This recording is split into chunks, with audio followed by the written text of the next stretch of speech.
kurang lebih 30 minggu. 30 minggu itu kurang lebih 6-7 bulan mungkin ya, tidak sampai. Jadi kalau 30 juz dibagi 4 berarti 7 bulan kurang lebih itu khatam. 7 bulan. Mudah-mudahan kita bisa istiqomah menjalankan program ini sampai kita diambil oleh Allah satu persatu. Amin. Karena kita tidak tahu kapan Allah akan mengambil. Yang kedua, program yang menurut saya ingin mengapresiasi kepada teman-teman pengurus yang telah mengawalnya, yaitu program 1000 sholawat di hari Jumat. Masya Allah, 1000 sholawat di hari Jumat. Jadi teman-teman yang ikut program ini, kalau sudah baca 1000 sholawat, kapan waktunya?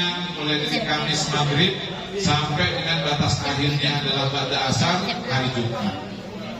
Sholawat 1000 itu kalau istiqomah teman-teman yang cerita kepada saya, itu rata-rata 30 menit selesai. Hanya 30 menit. Sementara nonton sinetron 1,5 jam.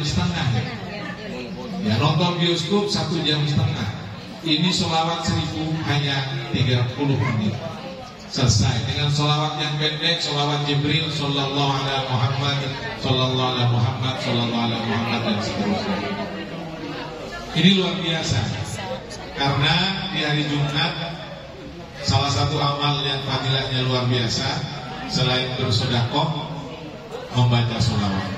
Amaliyah yang luar biasa sangat utama di hari Jumat, membaca surat Al-Kahfi, kemudian sedekah, dan juga banyak sholawat. Karena sholawat di hari Jumat, kata Rasulullah, akan ditunjukkan kepada aku, dan siapa yang paling banyak baca sholawat akan paling dekat dengan Tuhan. Mudah-mudahan berkat sholawat yang istiqomah kita baca, kelak kita berdekatan dengan Rasulullah Muhammad SAW. Yang ketiga, program yang saya berharap tidak berhenti dan jangan putus berapapun siapapun yang ikut, yaitu program sajadah namanya, santunan janda duafa. Setiap orang dapat 100.000 dan kita bisa lihat di setiap hari Jumat laporan teman-teman yang membagikan, ada 40 orang, ada 50 orang, ada 30 orang. Duafa, janda duafa. Ya, kalau janda muda dan kaya sudah banyak teman-teman SPG yang memperhatikan. Ya. Kalau kita fokus ke janda duafa, ya janda kaya dan muda banyak yang sudah memperhatikan. Kita memperhatikan janda duafa. Alhamdulillah mereka dapat 100.000 sudah senang setengah mati, bahagia wajahnya. Bayangin kalau itu uang 100.000 kita bawa Kamboina hanya dapat 5 bungkus dan habis untuk satu keluarga. Tapi uang 100.000 yang kita berikan kepada teman-teman duafa ini, ya Allah ya Rabbi, mereka kemudian dengan spontanitas mengangkat tangan yang berdoa, terima kasih matur selangkong nak, matur selangkong bu, matur selangkong pak, begitu yang disampaikan mereka kepada perwakilan kita yang menyerahkan. Lalu mereka berdoa materi paringan jengkol, jengkol dan doanya itu doa mustajabah. Apalagi di hari Jumat Sayyidul Ayyam, hari mulia, doanya dipanjatkan oleh duafa yang bahagia karena mendapatkan uang 100.000 dari kita. Maka mudah-mudahan program ini tidak berhenti, karena bisa jadi haji kita tidak sempurna karena mungkin bercampur dengan riya. Bisa jadi sholat kita belum sempurna, bercampur dengan riya dan tidak khusyuk. Bisa jadi amal yang kecil ini yang kemudian diterima oleh Allah SWT dan itu menjadi pemberat timbangan kelak kita di yaumil hisab. Tentang keutamaan sedekah, sampai mayit itu kalau diminta diberbilahkan hidup lagi, ada sesuatu yang dia minta. Di dalam Al-Quranul Karim, Bapak Ibu sekalian, di dalam surat Al-Munafiqun ayat 10, Allah berfirman, a'udzubillahi minasyaitonirrajim, ketika mayit itu di dalam kubur, dia itu berdoa, ya berdoa, fayaqul rabbi laula akhartani ila ajalin qarib fasaddaq wa akun minas sholihin. Ya Tuhanku, Sekiranya Engkau berkenan menunda kematianku, sekiranya aku diberi kesempatan hidup lagi, ya Allah, apa yang diminta? Apa yang mau dilakukan oleh mayit ini? Bukan haji, bukan umroh yang akan dia lakukan, bukan puasa, bukan zakat. Yang diminta satu, yang akan dilakukan oleh seorang mayit kalau dia diberi kesempatan hidup oleh Allah, hidup lagi sebentar saja, ya Allah hidupkan, maka dia akan bersedekah. Saking besarnya keutamaan sedekah, mayit tadi itu menyaksikan ketika di alam kubur tentang keutamaan sedekah itu. Maka kemudian kalau dia diberi kesempatan hidup lagi, dia akan bersedekah. Bukan haji yang dia akan lakukan, bukan puasa, bukan sholat, sedekah. Tentang keutamaan sedekah. Karena itu saya menghimbau diri saya sendiri, juga menghimbau saudara-saudara yang program sajadah santunan tiada apa, kalau bisa jangan pernah kita berhenti.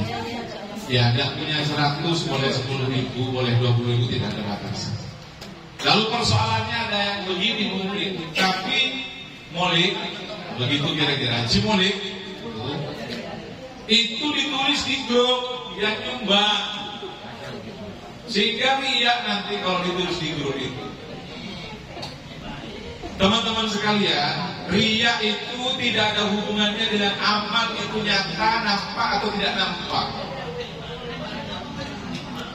Sebab banyak amalia kita yang tidak bisa kita sembunyikan. Contoh, haji bisa ngerok tidak? Tak bisa ngerok haji. Gimana haji ngerok? Wong selamatan saja menjelek 500 sore, 600 sore. Belum berangkat haji, belum pulangnya nanti. Sampai kalau orang ngerok makan haji, ya rasanya kita nanti. Buat haji tak kuat nilai-nilai, boleh tinggal. Umroh itu amalia yang tampak, yang nyata, tidak bisa disembunyikan. Sholat berjamaah, tidak bisa. Mau sholat berjamaah di masjid pasti kelihatan. Nah, urusan riak tidak ada hubungannya dengan amal itu ditunjukkan atau tidak ditunjukkan, tapi hubungannya adalah dengan bagaimana kita menata hati kita, menata hati kita masing-masing, agar tak gulih pada saat kita diumumkan nama kita, dimasukkan di grup. Kalau kemudian ada yang nyumbang karena suka, karena todus, kan api nyumbang, pas noles, ya tidak apa-apa, karena semboyan kita kan sudah kita pahami bersama, lebih baik dipaksa masuk surga daripada ikhlas masuk neraka. Itu semboyan SPG 86 Ustaz Sabzul. Ya, lebih baik terpaksa masuk surga daripada ikhlas masuk neraka. Betul. Sehingga ditulis nama-nama kita di grup itu hanya sekedar untuk memberi motivasi. Tidak dalam konteks untuk kemudian kita berbangga-bangga. Apa yang mau dibanggakan, yang lain juga nyumbang sama dengan amalan kita puasa itu. Apa yang mau disombongkan dengan puasa? Apa yang mau dilihatkan dengan puasa? Yang lain anak kecil umur 8 tahun juga puasa. Ini terkait apresiasi saya dengan program-program SPG 86, sehingga pertemuan kita itu bermanfaat. Silaturahim kita itu memberi manfaat, keberkahan, menambah keberkahan bagi kita. Tidak hanya sekedar hura-hura, nyanyi-nyanyi lalu pulang. Tidak untuk itu kita selama ini berkumpul. Maka kita bersyukur, mudah-mudahan dengan silaturahim yang kita jaga ini, kita semua oleh Allah ditambah rezekinya, ditambah panjang umurnya dalam ketaatan dan keberkahan dari Allah SWT. Baik, itu apresiasi teman-teman SPG. Teman-teman sekalian yang dirahmati Allah SWT, terkait dengan peringatan Maulid yang kita laksanakan hari ini sebagai ungkapan rasa gembira kita kepada Allah atas diciptakannya, dilahirkannya ke muka bumi Nabi Muhammad SAW. Anugerah yang terbesar, yang terindah bagi kita sebagai umat beliau adalah diberikannya Nabi Muhammad sebagai Nabi kita. Begitu agungnya beliau, sehingga keagungan beliau itu tidak hanya ketika beliau sudah dilahirkan, teman-teman sekalian. Keagungan Nabi Muhammad itu sudah terdengar saat beliau belum dilahirkan. Saat Nabiullah Adam diciptakan oleh Allah, lalu kemudian Nabiullah Adam melakukan pelanggaran. Ya, kemudian beliau bertobat dan berdoa. Di antaranya doanya yang diabadikan di Al-Quran, Rabbana dzalamna anfusana wa illam taghfir lana wa tarhamna. Sebagian ulama ada juga yang menyampaikan doa Nabi Adam itu di antara juga ada yang bertawassul kepada Nabi Muhammad. Allahumma inni as'aluka, itu doanya Nabi Adam. Wa tawajjahu ilaika wa bijahihi Muhammadin sallallahu alaihi wasallam Nabi Rahmat. Itu doanya Nabi Adam. Nabi Adam itu bertawassul kepada Nabi Muhammad, sehingga Allah meskipun sudah tahu tentang Nabi Muhammad kalau Allah mau, tapi Allah itu berfirman, bertanya kepada Adam. Kata guru saya begitu. Adam, kira-kira begitu kalau dialog Allah dengan Nabi Adam. Kamu tahu Muhammad dari mana? Kamu tahu Muhammad dari mana? Kata Allah kepada Nabi Adam. Lalu Nabi Adam jawab, ya Allah, ketika engkau menciptakanku, memasukkan ruh ke dalam jasadku, aku melihat ada tulisan Muhammad di arasmu, kata Nabi Adam. Ada tulisan Muhammad bersanding dengan namamu. Tidak, tulis nama Nabi Muhammad itu sudah bersanding di zaman Nabi Adam diciptakan itu dengan nama Allah, dengan asma. Dengan asma. Jadi di zaman Nabi Adam, keagungan Nabi Muhammad itu Nabi Adam sudah tahu, sampai doanya bertawassul melalui Nabi Muhammad, doa kepada Allah. Sebelum lahir Nabi Muhammad, sebelum lahir Nabi Musa alaihi salam, teman-teman sekalian, saya 2 menit lagi saja ya. Nah, yang ditunggu sebetulnya bukan hikmah, yang ditunggu itu yang sudah ada di sebelah utara ya. Pos-pos ya, sudah bau sate gulai itu lengkap, gempang dan motono dekat pi. Nabi Musa itu salah satu mukjizatnya adalah dari sekian nabi yang bisa berdialog langsung dengan Allah tanpa perantara malaikat Jibril. Selain Nabi Allah Musa, ada Nabi Adam dan Nabi Muhammad SAW ketika Mi'raj beliau berdialog langsung dengan Allah. Nabi Musa itu ketika berdialog dengan Allah, Nabi Musa itu bertanya kepada Allah, ya Allah, saya membaca dalam lembaran-lembaran firman-Mu bahwa kelak ada sebuah kaum yang dosanya banyak, tapi dia diampuni hanya dengan sholat 5 waktu kan. Nabi Musa itu minta, jadikan itu kaumku ya Allah. Kata Allah berfirman, tidak Musa, itu kaumnya Ahmad. Lalu Nabi Musa kemudian meminta lagi kepada Allah, ya Allah, ada sebuah kaum, aku membaca lembaran-lembaran firman-Mu, ada sebuah kaum yang dengan berniat melakukan kebaikan saja sudah Kau catat kebaikannya. Coba, saya niat datang besok silaturahim ke rumahnya Abang Minto dengan teman-teman SPG. Kalau kemarin itu kita sudah nulis di grup WA SPG 86, itu pahalanya sudah dicatat. Pahala silaturahimnya. Karena belum tentu berangkat ke SPG. Ketika kaum ini melakukan amalnya, kata Nabi Musa, kaum ini Kau berikan balasan 10-700 kali lipat pahalanya. Jadi ketika kita sudah sampai di arus bahaya seperti saat ini, Allah catat pahala silaturahim kita tadi itu, yang semula pahalanya 1 kali, sekarang dicatat 10-700 kali. Allah. Nabi Musa iri. Jadikan itu kaumku, kata Nabi Musa. Tidak ya Musa, kata Allah, itu kaumnya Ahmad. Nabi Musa nyampaikan lagi, Allah, dalam lembaran firman yang aku baca, ada sebuah kaum yang melakukan amar ma'ruf nahi mungkar. Mereka memerangi Dajjal. Maka jadikan itu kaumku ya. Kata Allah berfirman kepada Musa, tidak Musa, itu kaumnya. Banyak permintaan Nabi Musa. Kalau saya ceritakan nanti sampai 1 jam permintaan Nabi Musa. Sampai saking pusingnya Nabi Musa, saking bingungnya, pusing gitu kan. Pasrah sudah, akhirnya begini. Ya Allah, kalau mereka bukan kaumku ya sudah, kira-kira kalau bahasanya orang harus bayar. Ya ampun ya Allah, mana bisa aja nih itu beni kaum api. Udah saus tidak, apinya saus udah di kaum Ahmad ini. Nabi Musa minta menjadi kaumnya Nabi Muhammad. Karena mulianya Nabi Muhammad, karena begitu mulianya kaum Nabi Muhammad, dan yang dimaksud oleh Nabi Musa segolongan umat yang mendapatkan banyak keutamaan-keutamaan dari Allah itu adalah kita semua.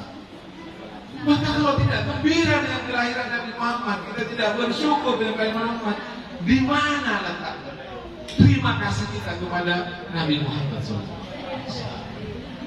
Saya ini tukang beca, Pak. Saya di Surabaya ini, teman-teman sekalian, Nurul Hayat itu punya binaan namanya Mata Baca. Majelis Taklim Abang Beca, anggotanya 6.000 tukang beca orang aku. Dari Tampilan, dari Robotan, banyak dari Sapang, Bengkalan sudah di setiap pangkalan ada yang di Demak, ada yang di Sebuah Polok, ada di Jatipuho, bersih nongkrong.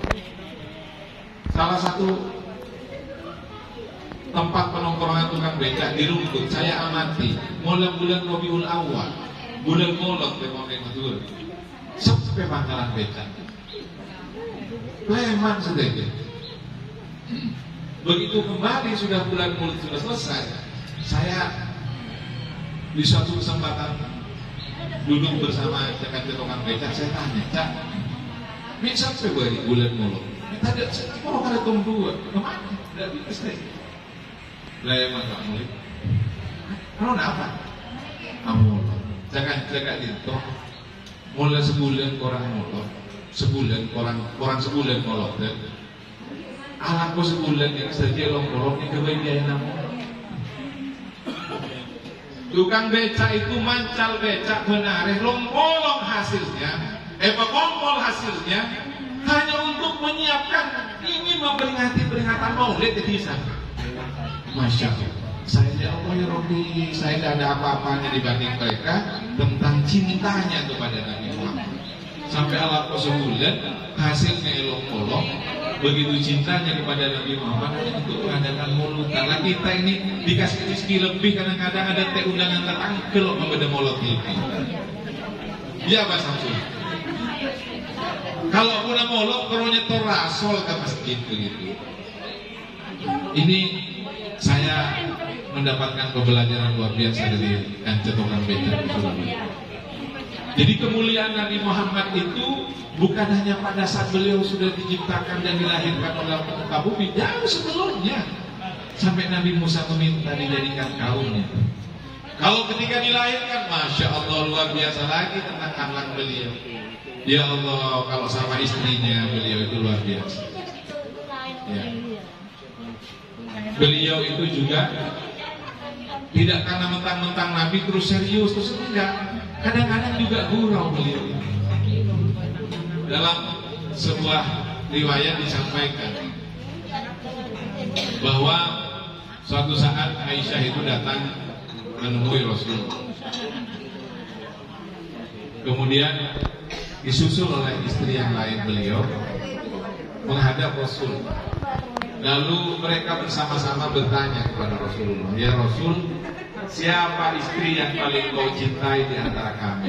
Kira-kira kita bingung nggak? Pak Samsul, Pak Tris, Pak Jasuli, Pak Slamet. Kalau 3-4 orang menghadap bersama-sama lalu bertanya, siapa di antara kami istri yang paling kau cintai? Abang bingung nggak?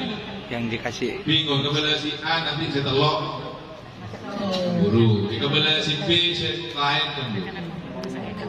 Kata Rasulullah begini. Ya, kita nyoba kan Pak Jazuli, Pak, nyoba apa-apa. Itu boleh. Rasulullah itu kemudian menjawab begini, sudah para istriku, kepada kalian pulang ke rumah masing-masing. Besok pagi aku akan beritahu siapa di antara istri, di antara kalian istriku yang paling aku cintai. Ya. Kemudian pulanglah para istri. Malamnya Pak Firman mau nyoba. Ya, kalau mau nyoba ini resepnya Pak Firman. Coba didengarkan dulu. Malamnya Rasulullah itu datang ke Aisyah. Wahai Aisyah istriku, sebagai bukti cintaku kepadamu, kau aku beri cincin. Cincin ini kau pakai, tapi tolong jangan kasih tahu ke istriku yang lain. Ada orang yang senang beri. Selesai dari rumah Aisyah, datang lagi ke rumah yang lain. Beliau menyampaikan kepada istriku, cintaku, kasihku, kira-kira begitu. Sebagai bukti cintaku, aku akan beri kau cincin, pakailah, tapi jangan kasih tahu ke saudaramu yang lain. Sehingga semua istri beliau itu dapat cincin semua. Besok paginya, para istri Rasulullah itu kembali menghadap ke Rasul, bertanya, ya Rasul, aku ingin menanti janjimu. Siapa di antara kami sungguhnya yang kau paling cintai? Dengan tersenyum Rasulullah menjawab, di antara kalian istriku yang paling aku cintai adalah yang tadi malam aku beri cincin kepadanya. Kita coba. Padahal semua diberi cincin, sehingga semua merasa paling dicintai. Itu Uninda bagaimana ya? Amin. Fatihah.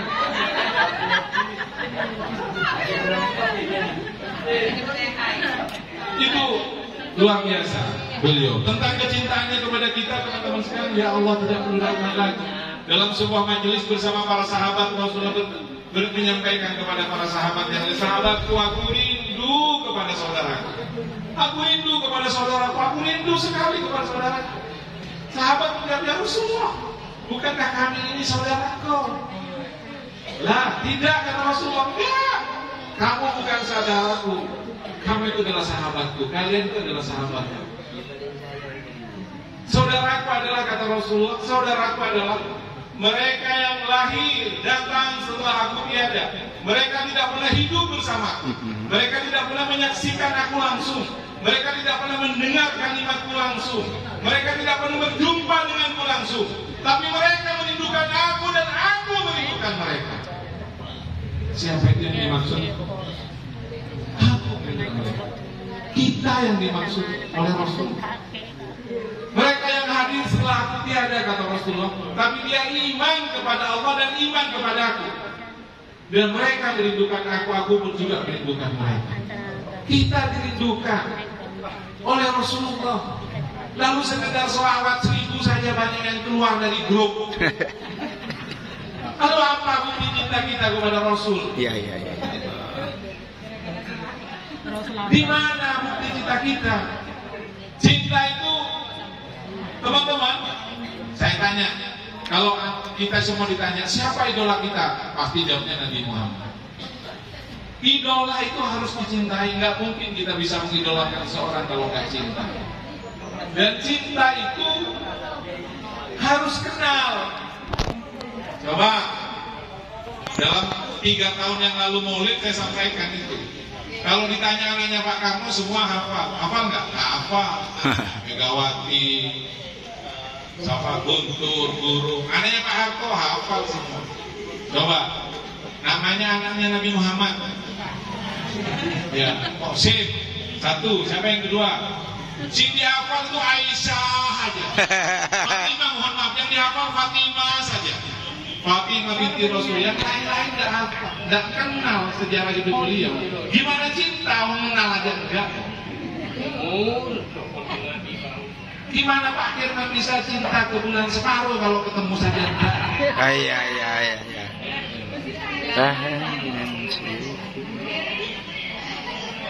Ini PR bagi kita semua. Mari kita baca riwayat hidup beliau. Bagaimana beliau kepada para istrinya, Masya Allah, mesra loh, mesra. Kadang-kadang beliau itu berlari-larian dengan Aisyah, main teken-teken mungkin ya bayangan saya. Main apa? Sembunyi-sembunyi itu apa? Teken-teken. Remeh-remang. Kalau remeh-remang, kalau orang nyates teken-teken itu kata orang nyates. Remeh-remang sama Aisyah. Luar biasa. Kalau minum, kata Aisyah istrinya, ya kalau beliau dipanggil oleh Rasul itu panggilannya Aisyah kesayangannya adalah ya Humairah, wahai yang pipinya kemerah-merahan. Makanya esok pagi itu makilok merah, merah. Berharap sama suaminya dipanggil ya Humairah, enggak, suaminya enggak pinter, dud atau udah mulai kita tak kemarin. Gendut. Kata Aisyah, Rasulullah itu satu saat ketika minum, dia tidak mengambil sendiri dari gelasnya. Yang beliau minum itu, kata Aisyah, minuman sisaku. Dan Masya Allah, kata Aisyah, bibir beliau ditempelkan ke ujung gelas yang di situ ada bekas bibirnya. Aisyah, mesra banget itu. Hei para suami, diingatin. kalau teman mantananya harus mesra. Kita lakukan kepada mantananya kita. Bada. Senang bu. Alhamdulillah. Itulah Muhammad itu luar biasa. Kesabaran kepada istri. Cakkan semua kabar. Cintanya kepada kita, akhlaknya. Dan yang terakhir teman-teman, keagungan Nabi Muhammad itu terbaca dari hadis beliau ketika Yaumil Hisab. Saat Yaumil Qiyamah itu tiba, manusia dari zaman Nabi Adam sampai dengan zaman akhir dibangkitkan semua dari alam kubur. Kita dikumpulkan di sebuah padang yang besar yang disebut dengan padang mahsyar. Matahari itu hanya sejengkal di atas kepala kita. Panasnya luar biasa. Semua orang nafsi-nafsi hanya berpikir dirinya sendiri. Ibu tidak lagi mempedulikan anaknya. Anaknya tidak lagi tahu ayahnya di mana, bapaknya di mana, ibunya di mana. Bapak tidak lagi tahu anaknya di mana. Mereka semua sendiri-sendiri memperhitungkan amalnya sendiri-sendiri di hadapan Allah Subhanahu wa taala. Saat mereka semua kacau balau dalam keadaan telanjang bagaimana kami kabunkan. Tapi tak sempat alerek sudah bisa. Di Yaumil Hisab nanti tidak sempat. Kita semua telanjang laki perempuan dikumpulkan di padang mahsyar. Kata Rasulullah dalam sebuah hadis yang panjang. Lalu kemudian rombongan kita ini datang ke mbah kita. Siapa mbah kita? Adam. Nabi Adam. Minta kepada Nabi Adam, ya Mbah Adam, tolonglah kami, ringankan hisab ini. Mohonlah kepada Allah agar kami diringankan dari hisab ini. Kata Nabi Adam,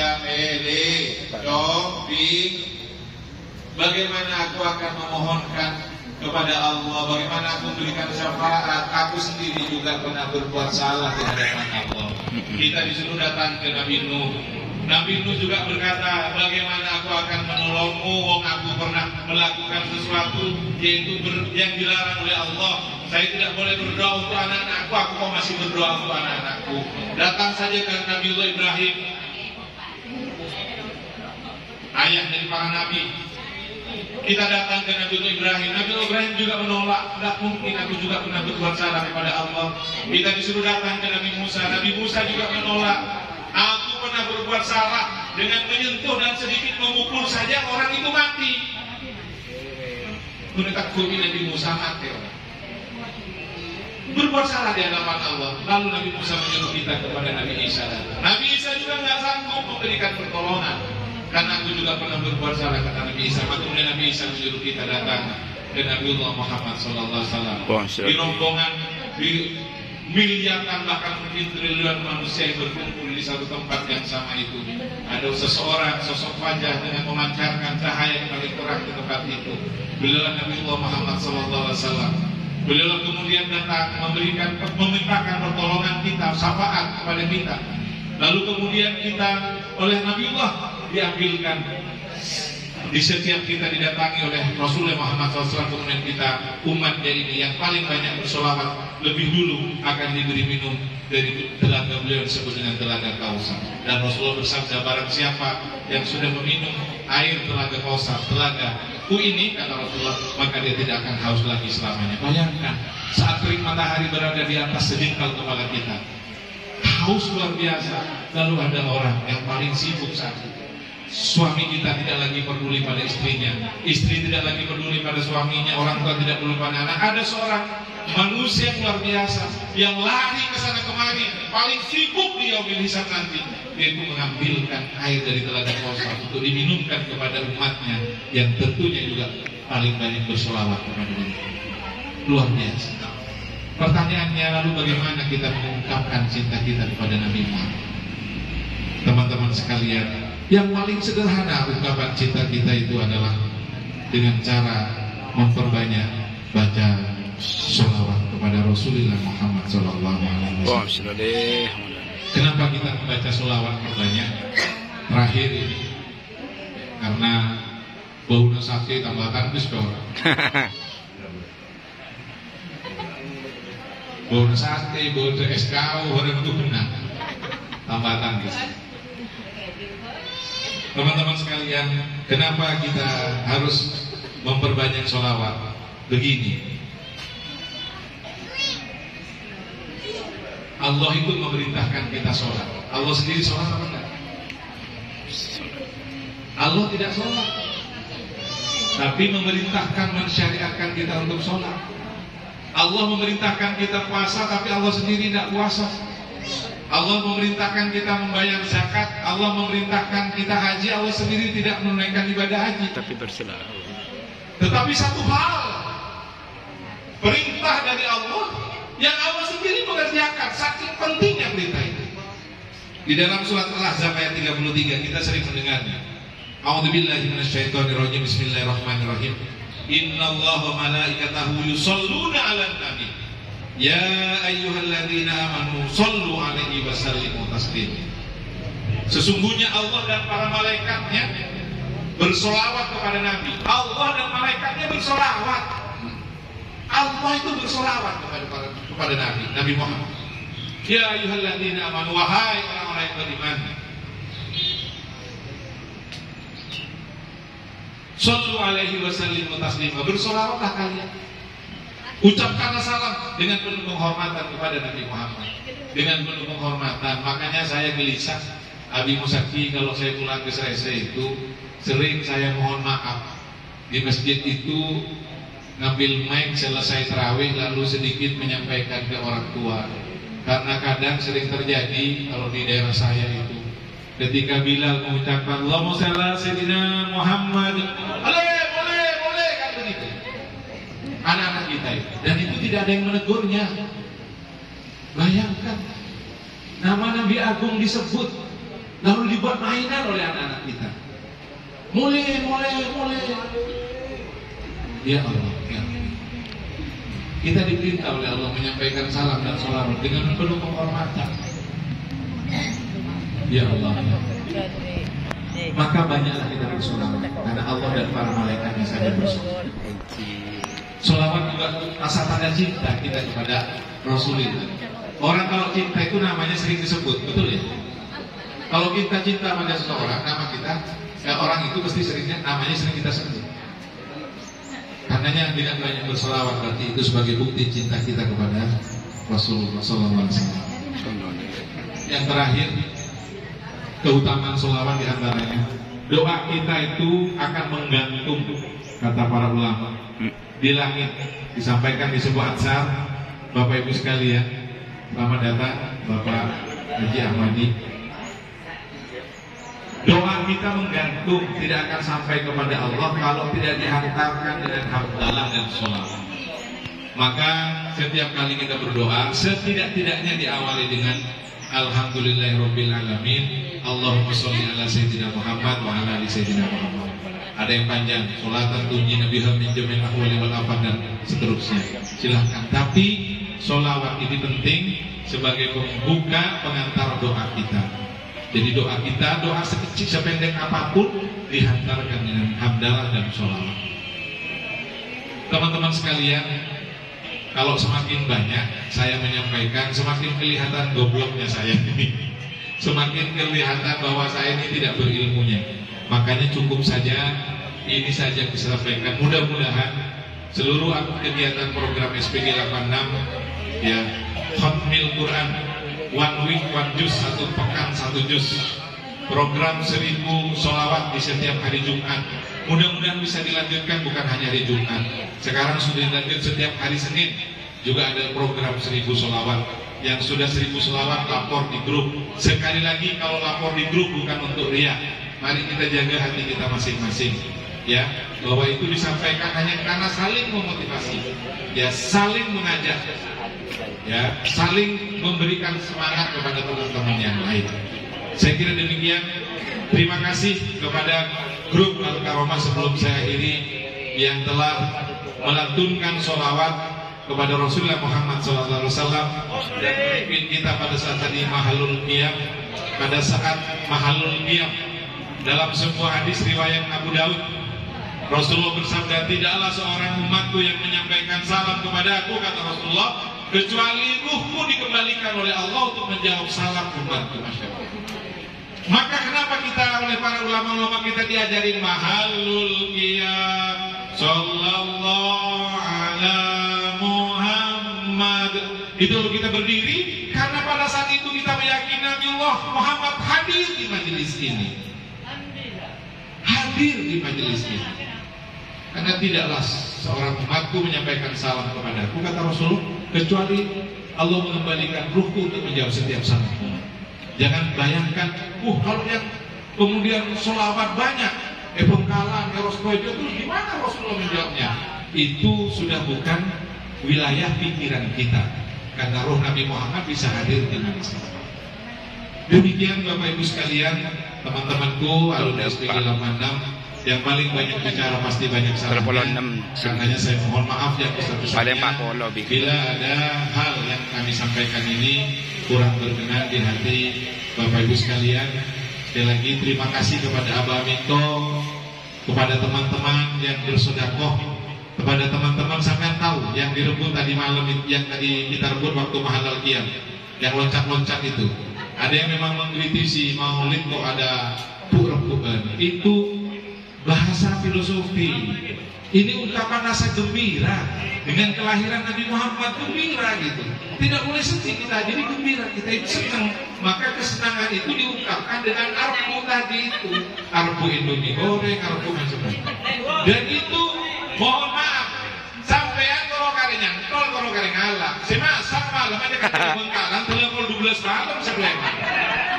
Siang Nici, Mbak Iin, Mbak Istia, Mas Kirman, semasak malam sampai pukul 12 malam.